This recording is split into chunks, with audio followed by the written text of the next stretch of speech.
Hello and welcome to Doubles and Trebles. It's World Cup time, and it's not every 4 years in darts, it's every single year we have a darting World Cup. I don't particularly like it, but Pieman, look how happy he is. He's back on the channel. He's been in a hiatus for weeks on end while I've been covering the racing, but he's back. And the only reason he's back is because it is the World Cup of Darts. It starts on the 16th of June, which is a Thursday, and it finishes on Sunday the 19th. So next week, we're going to have the Premier League final on the 13th in Germany, and then we're heading off to staying in Germany. We're going from Berlin to Frankfurt for the World Cup of Darts. 32 nations, 8 of them are seeded. That leaves 24, obviously, unseeded.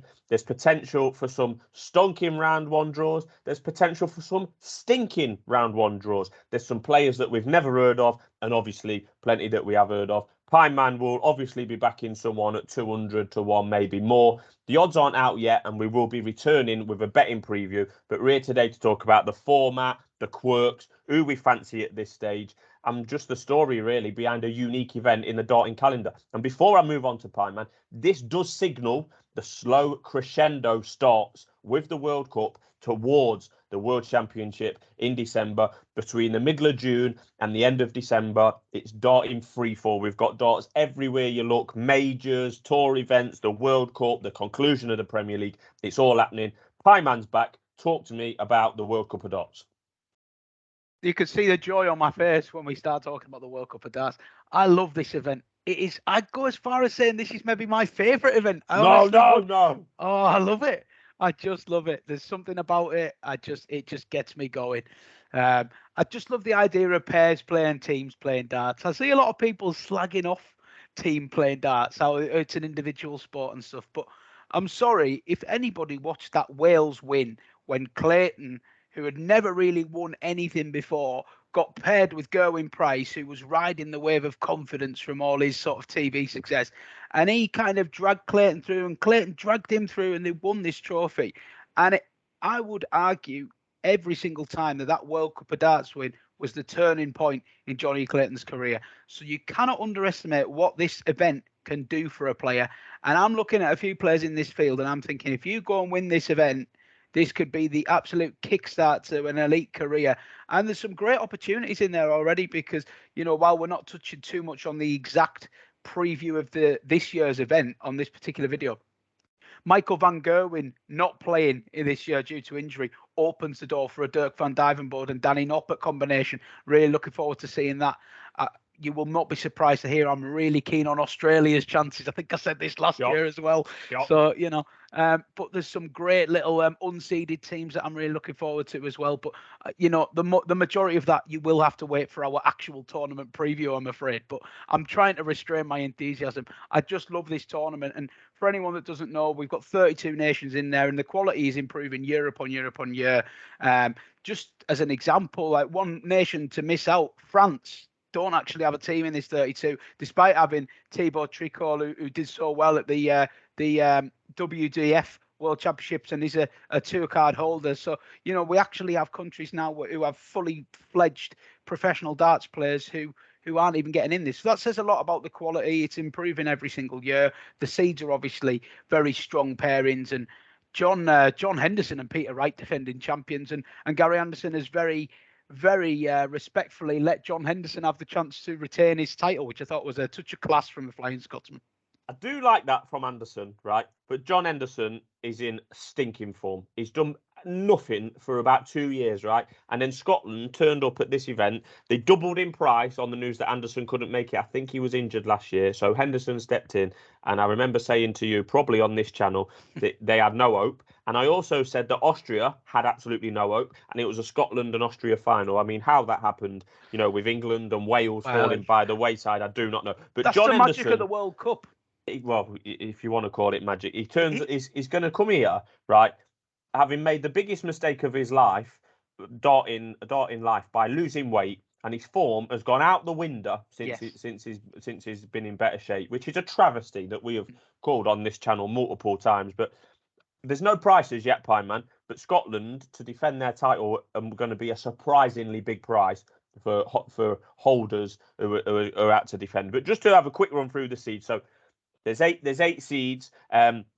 So if you like the first round, the 16 first round games, 8 of those games will have a seed against an unseed, and then the other 8 will have 2 unseeded teams. So there is massive chance, and as I alluded to right at the start, that the unseeded first round games, if you like, where there's 2 unseeded teams, could either be massive banana skins, where you could get an Ireland drawing a Canada, 2 of the better unseeded teams, or they could be absolute entertaining stinkers, which Pieman will enjoy. For example, Gibraltar with 2 players that I've never heard of against Hong Kong, against 2 players I've never heard of. I mean, you can imagine how long those games might go on and how many missed doubles, etc., might come near. But just to run quickly through the seeds, England, number 1 seeds, Smith and Wade. They've both played World Cup darts before for England, but this is the first time they're playing together as a pairing. Wales, we know where that is. Gerwyn Price and Johnny Clayton, former winners of this in 2020. Netherlands are the 3rd seed. Michael van Gerwen's missing because he's took the chance to have some shoulder surgery directly after the Premier League. So that means that Danny Noppert and Dirk van Dijvenbode gets a call up there. I think that's really good for Dirk, for the Netherlands generally. We'll come on to that in more detail. Belgium picks itself, Dimitri and Kim Huybrechts. Australia also picks itself. Pieman loves the Australians. Heta and Whitlock. Northern Ireland pretty much picks itself. Gurney and Brendan Dolan. Germany, and it's in Germany, and they're getting better all the time. Clemens and Schindler, definitely the most deserving Germans. And then Scotland, Peter Wright and John Henderson. And John Henderson not being the second best, or he's possibly not even the 3rd best player in Scotland, but he's in this. There's a whole host of unseeded nations as well that we're going to come on to. But just on the seeded nations first, Pieman, what we're saying? Well, England's an interesting one because, as you alluded to, Michael Smith and James Wade, both regulars at this tournament, but they've never played together. And I'm a big believer that the dynamics in a pairing can make all the difference. Gerwyn Price, Johnny Clayton, absolutely perfect for each other. They get the best out of each other. They get on really well. It doesn't look like they're forcing their friendship. You know, they are genuinely good friends and clearly enjoy it and enjoy representing their country. Now, we have seen some players for England in the past where it's just looked way too heavy on them for me. Dave Chisnell being one. I was chuffed to see Chizzy get a chance, but when he played, God, it just looked like the pressure was too much for him. His doubles were even worse than usual. And it was actually quite sad to watch for him. And Rob Cross is another player who's been there, but he never really hit the heights expected of him, I wouldn't say, at that tournament. And again, he looked like he was suffering with the pressure of representing England rather than enjoying representing England. And I guess that does kind of come with the sort of background that England have in this tournament of Phil Taylor in the early years and always being the favourite, winning it multiple times with Adrian Lewis by his side and whatnot. Taylor and Lewis was class. I mean, they had the fair share of shithousing and you know, a memorable final with Australia where everyone missed match starts. Paul Nicholson on his knees, crying, like classic moments. So yeah, there's a pressure that comes with representing England. Darts is an English sport, all in all. You know, we do dominate it along with the Netherlands. So and while you know a character like Michael van Gerwen is very much got that Taylor about him, he's got that aura of invincibility, and he doesn't wear heavy on the shirt. But some of these players will feel the pressure of representing their country and won't represent. And I'm looking for pairings that rise to the challenge of representing their country, a relish in representing their country.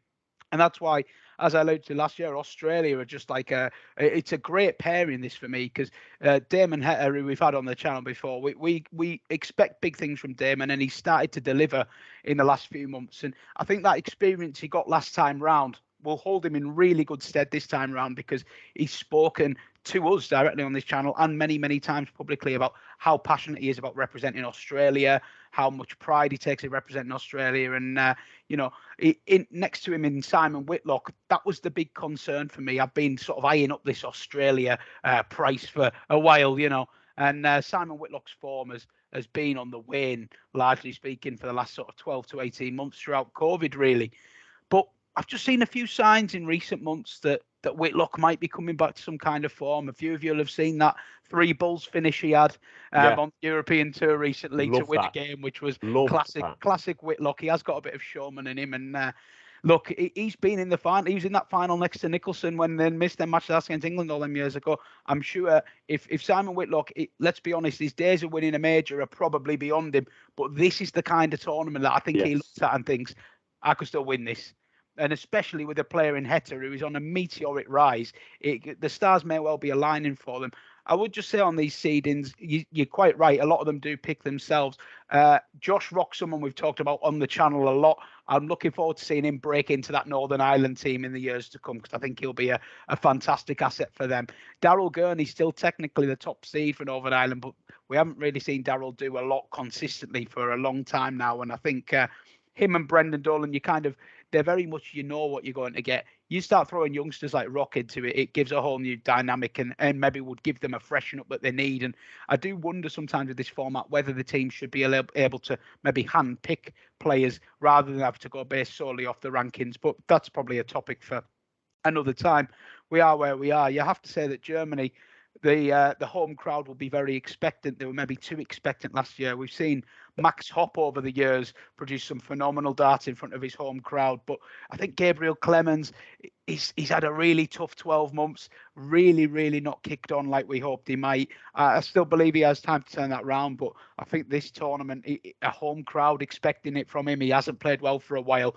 There's a recipe for disaster here. I think Schindler's the lead player in that, even though he's not ranked as high. I think Schindler's the lead player. He's been in good form this year, particularly on the tour. As you know, I back him often. Yes. I think he's the lead player in that pairing, despite being the lower ranked.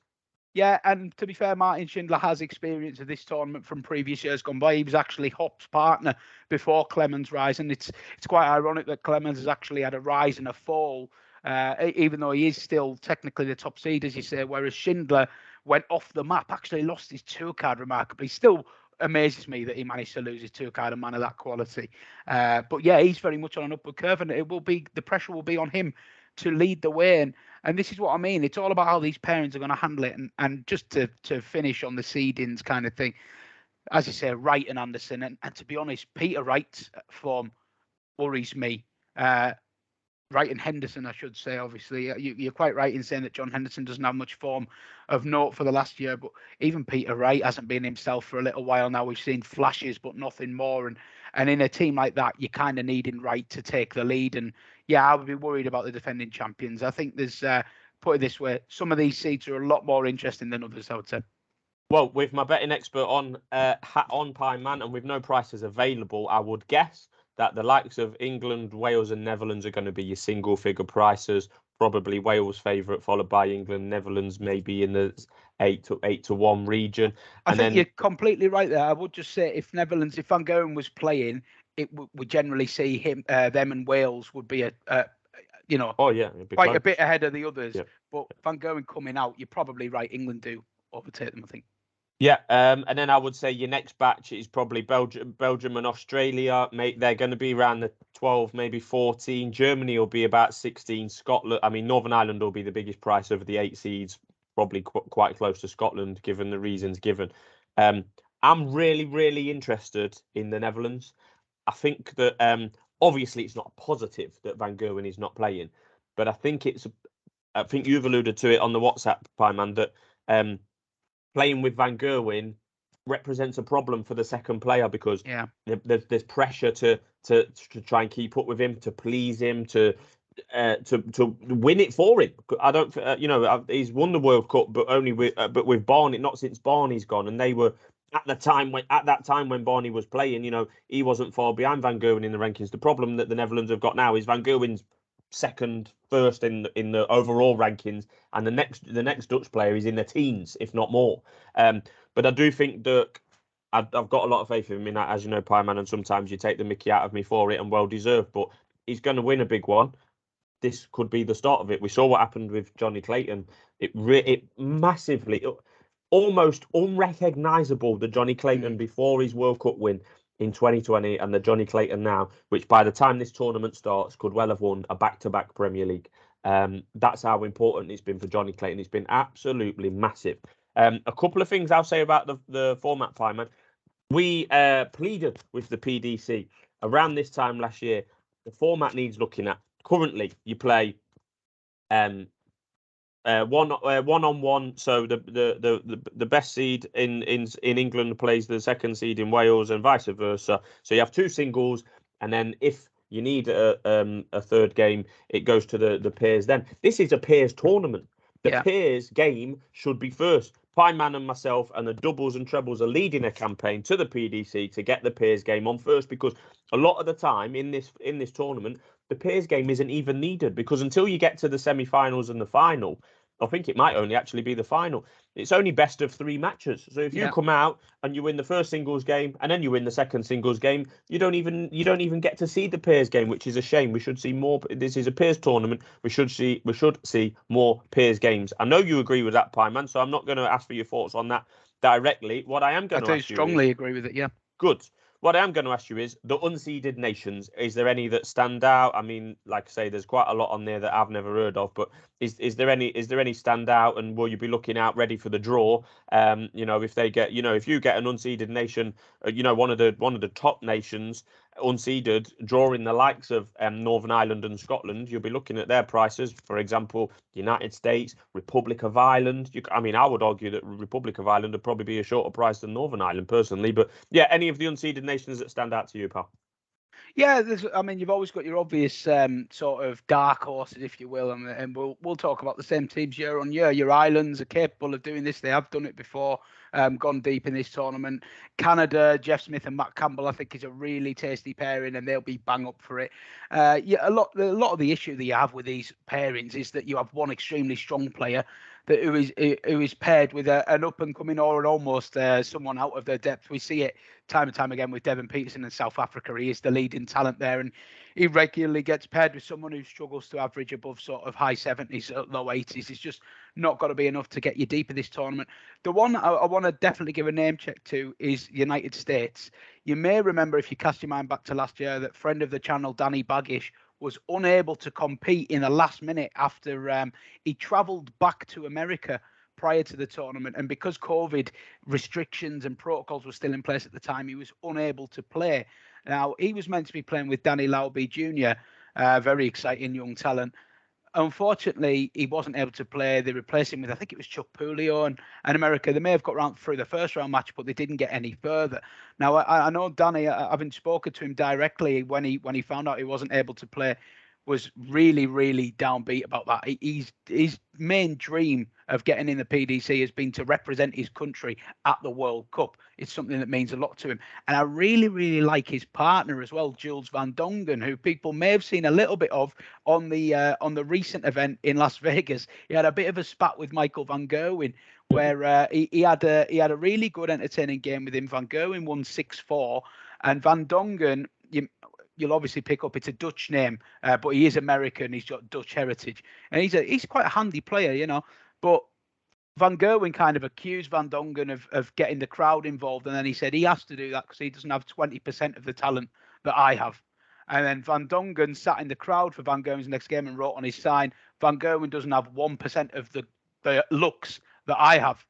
And they gave him a bit of stick back. Van Gerwen didn't really like it, and I like it. I like that he's gone after Van Gerwen. Fair play to him, and he's quite a good player as well. Just got his tour card this year, so you've got 2 tour card holders, really relishing representing their country. Good dynamic. I think if they get a good draw, USA, I could see them going deep in it actually. And if you're a seeded nation, you do not want to be playing them in a quarter final because all the pressure will be on the other team, and I think they could do some damage.